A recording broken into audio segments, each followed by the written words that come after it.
I'm now joined by the head coach, John Winebrenner. And first off, Coach, this was maybe a little bit misleading in terms of the final score. This was a one-goal game for the majority of it. Yep. But your offense exploded late in that second, early in the third. How important was that, and what maybe changed in your estimation? That was very important. I was telling them we needed to shoot from topside. We were trying to force a lot of things early in the game. And not only that, it started off pretty physical. We didn't anticipate that. And Mars stuck to their game plan. They played pretty well. Yeah, so the Fighting Planets make a change in goal. They bring in a freshman who had never seen varsity action, and yet it seemed like time after time early he had the answer for all your opportunities. How do you make sure your team doesn't maybe get frustrated or lose focus because you were getting the chances, getting the shots, but no goals really except for that one early? We just try to change where our chances were coming from. That's why we're trying to work the puck up on top and get traffic in front of them. Because many times when you get the traffic in front, it makes it a lot more difficult when you can't see the shots coming. Now, I talked to you before, and you said this is a young team, and they're starting to gain some confidence. You had that win last time out. Now you get a second straight victory. Do you think that this team still has significant room for growth, and maybe what are some of the areas where you need to get better to get back to the playoffs? We definitely need to be a little more disciplined. We in the third period there, we were taking penalties.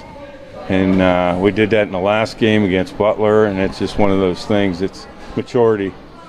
You lost a lot of really good players, forwards, defensemen, but you return a pretty talented goalie in Nolan Schilling, and he gets the shutout tonight. And I know, especially when you're up 5 or 6 goals, I think probably one of the keys late is make sure we do whatever we can to get that shutout for the goaltender.